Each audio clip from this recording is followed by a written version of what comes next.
मुझे बताएं कि किस तरह प्यार हुआ था। तो कॉलेज आती जाती थी तो एक लड़का था जो कि मेरा पीछा करता था। मेरे अंदर पता नहीं वो क्या उस बंदे में, उस लड़के में या उस आदमी में क्या ऐसा नशा था कि मैं उसके बिना रह नहीं पाती थी। मैं 4 साल कॉलेज आती रही तो 4 साल ये गुमसुम प्यार रहा। जब कॉलेज छोड़ा तो बड़ा मुश्किल हो गया जिंदगी गुजारना, क्योंकि घर का माहौल बड़ा वडेरा सिस्टम टाइप का था। मोबाइल फोन इस्तेमाल नहीं करने देते थे। किसी और से मेरी शादी करने लगे कि हम इसकी जल्दी से फौरन से शादी कर देते हैं, इससे पहले कि ये घर से भाग जाए। जब घर वाले शादी की बात कर रहे थे तो मैंने कहा जी कि अस्सलाम वालेकुम, मैं घर से भाग गई। उसने मुझे कहा कि लाहौर आ जाओ, मैं लाहौर जॉब करता हूँ, बहुत बड़ा सिस्टम है मेरा। तो मैं उसके पीछे लाहौर आ गई। असल में जब मैं उससे मिली यहाँ लाहौर आके तो वो मुझे यूज करके फेंक देना चाहता था। Look like a psycho patient. इतनी मजबूर, इतनी बदहाल हो गई थी कि अब तो बस दिल करता है मैं उस बंदे को गालियां दूं। कहना जी वो केड़ा इश्क सी जड़ा, मैंने तो तुम्हें बस यूज करना चाहता था। लाहौर की सड़कों पे 2 दिन तो मैं जलील हो गई। मुझे समझ खाना वगैरह कहाँ से खाती खाना मैं दादा साहब से खा रही थी। किसी घटिया इंसान के लिए अपने माँ बाप को धोखा देके उस मनहूस मोहब्बत के चक्कर में जो मैंने कदम उठाए थे ना, आज मैं इतनी दूर निकल गई हूँ ना, मुझे कुछ समझ में नहीं आता कि मैं घर कैसे वापस जाऊँ। ये 2013-14 की बात है जब मैं कॉलेज में पढ़ती थी। तो उस वक्त कॉलेज आती जाती थी तो एक लड़का था जो कि मेरा पीछा करता था। उस वक्त मोबाइल फोन्स तो नहीं होते थे, लेकिन इशारे कनाइयों में बातचीत होती थी। तो मेरा क्योंकि एक वडेरा फैमिली सिस्टम से ताल्लुक़ है, तो इस वजह से जो मेरा प्यार था, मेरे अंदर पता नहीं वो क्या उस बंदे में, उस लड़के में या उस आदमी में क्या ऐसा नशा था कि मैं उसके बिना रह नहीं पाती थी। मैंने अपने घर वालों से बात की कि मुझे इससे शादी करनी है। कितने साल आपका प्यार रहा उसके साथ? मैं 4 साल कॉलेज आती रही तो 4 साल ये गुमसुम प्यार रहा। जब कॉलेज छोड़ा तो बड़ा मुश्किल हो गया ज़िंदगी गुजारना, क्योंकि घर का माहौल बड़ा वडेरा सिस्टम टाइप का था। घर से आना नहीं है, घर से जाना नहीं है, बात नहीं करनी किसी से, मोबाइल फ़ोन इस्तेमाल नहीं करने देते थे। आपको पता है जब गाँव में एक लड़की घर से बाहर जाती है तो उसको बेचारी को वैसे बड़े मामला का सामना करना पड़ता है, लेकिन जब इस तरह का इश्क मोहब्बत का चक्कर हो जाए तो फिर घर वाले अपनी इज्जत बचाने की खातिर मुझे घर वालों ने कमरे में बंद कर दिया था कि वो मुझे कहीं पे ना किसी से बात करने देते थे, ना ही किसी से आने जाने। इवन के घर में कज़न्स वगैरह भी आते थे तो उनसे भी बात नहीं करने देते थे। वो कहते थे बस किसी के सामने नहीं जाना है। तो फिर किसी और से मेरी शादी करने लगे कि हम इसकी जल्दी से फ़ौरन से शादी कर देते हैं, इससे पहले कि ये घर से भाग जाए। तो बस मुझे उस बंदे में पता नहीं क्या था कि मैं उसके बिना रह नहीं पाती थी। मैंने कहा कि बस जब घर वाले शादी की बात कर रहे थे तो मैंने कहा जी कि अस्सलाम वालेकुम, मैं घर से भाग गई। वो पता नहीं उस बंदे में ऐसा क्या था कि मैंने माँ बाप के भरोसे का ठेस पहुँचा के लाहौर आ गई उसके पीछे। अच्छा, वो लड़का वहाँ का रहने वाला था कि गाँव का था कि ये लाहौर का था? मैं सच बताऊँ, मैंने 4 सालों में सिर्फ इशारे किनाइयाँ किए हैं। मुझे पता ही नहीं था कि वो कहाँ का है, क्यों आता है मेरे पीछे, क्या वजह थी। बस वो आता था, वो अपनी बाइक पे आता था, मैं रिक्शे पे कॉलेज आती थी। उसने मुझे देखना, बस देखता ही था और कुछ नहीं करता था।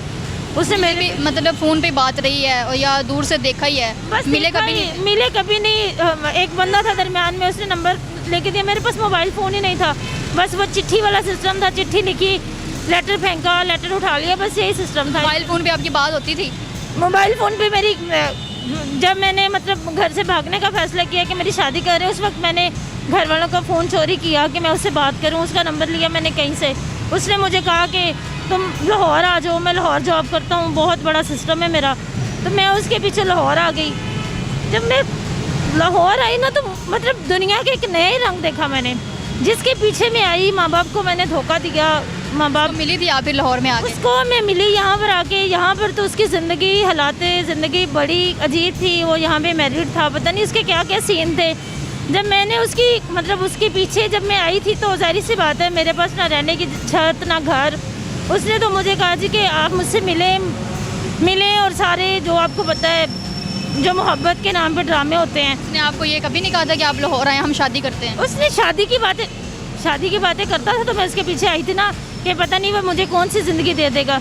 उसने वो असल में जब मैं उससे मिली यहाँ लाहौर आके तो वो मुझे यूज़ करके फेंक देना चाहता था। लेकिन मुझे इश्क में या मोहब्बत में नाकामी हुई, लेकिन अल्लाह की कुदरत थी मेरे पे कि मतलब मैं उस बंदे के उससे मिल के उसकी आंखों में जो हैवानियत थी या मेरे लिए शैतानियत थी, अल्लाह ने मुझे बचा लिया।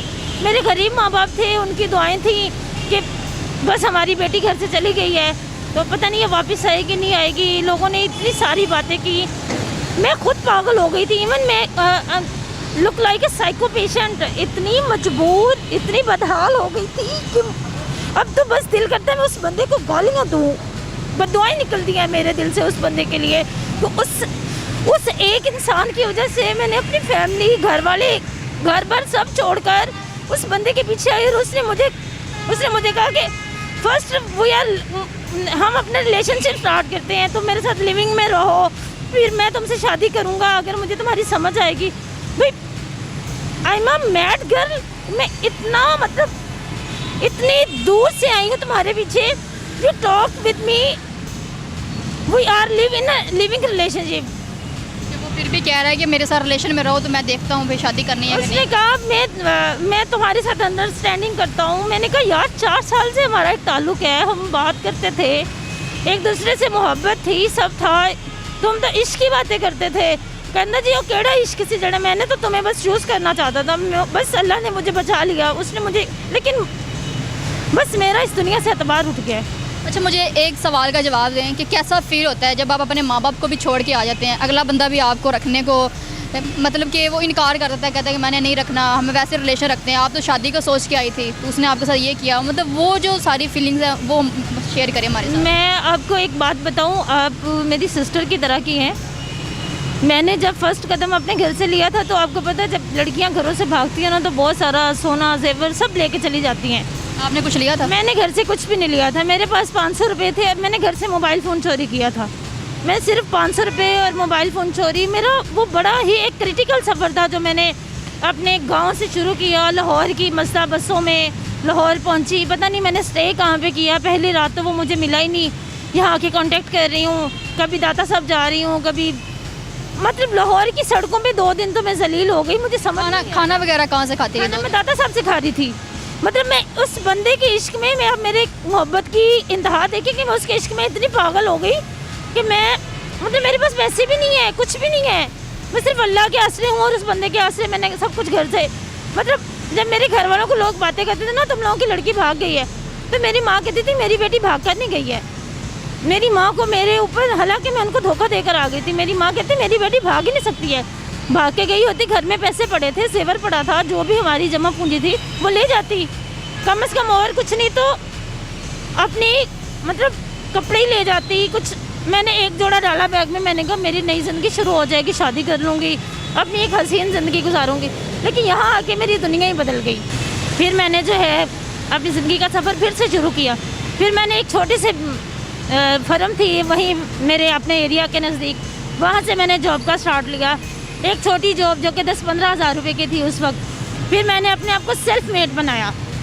फिर मैंने किसी की तरफ यूँ हाथ नहीं फैलाया है कि मैं मतलब हाथ फैलाऊँ, लोगों से पूछूँ कैसे करना, क्योंकि मैं एक एजुकेटेड लड़की थी, वक्ती तौर पर मैं ज़रूर बहक गई थी, लेकिन मैंने फिर अपने आप को स्टैंड लिया अपने लिए कि अब मैं कुछ करना चाहती हूँ। फिर मैं अपनी ज़िंदगी में अल्हम्दुलिल्लाह आज एक रिस्पेक्टेबल जॉब पर हूँ, एक रिस्पेक्टेबल लाइफ है। पता नहीं लोग शायद वो सारी चीज़ें भूल गए होंगे, मेरे माँ बाप भी शायद वो भूल गए, लेकिन मैं वो चीज़ नहीं भूली हूँ। आज भी मैं यूँ करके नज़रें नीचे करती हूँ, बाप के गले लगती हूँ तो रोना आ जाता है मुझे कि मैंने पापा क्या कर दिया आपके साथ। बाबा मेरे शायद इस बात को भूल गए, लेकिन यकीन जाने आज भी इतना गिल्ट फील करती हूँ ना कि कभी कभी दिल करता है यार मतलब ऐसी बेटी होने से बेहतर था कि उनकी बेटी ना होती। वो मुझे पढ़ाते ही नहीं, वो मुझे इतना कॉन्फिडेंस ही नहीं देते कि मैं किसी घटिया इंसान के लिए अपने माँ बाप को धोखा दे के उस मोहब्बत, उस मनहूस मोहब्बत के चक्कर में जो मैंने कदम उठाए थे ना, आज मैं इतनी दूर निकल गई हूँ ना, मुझे कुछ समझ में नहीं आता कि मैं घर कैसे वापस जाऊँ, मैं क्या करूँ। मतलब जॉब भी कर रही हूँ, सब कुछ है मेरे पास अलग, लेकिन वो जो मेरे अंदर गिल्ट है ना, वो गिल्ट मेरा नहीं ख़त्म हो रहा है, मुझे समझ में नहीं आ रही है मैं क्या करूँ। जिस्म की खातिर लोग प्यार में अगले बंदे को कह देते हैं कि हमें आपसे प्यार है, अगर आपने कुछ ऐसा करना ही है तो आप डायरेक्ट उससे बात ये कर लें, लेकिन यहाँ तक तो ना किसी को अज़ियत दें, यहाँ तक तो ना पहुँचाए। उम्मीद है आप लोगों को ये स्टोरी पसंद आई होगी और इससे कुछ सबक भी हासिल किया होगा। मुझे इजाज़त दें, अगली वीडियो में मिलते हैं। अल्लाह हाफिज़।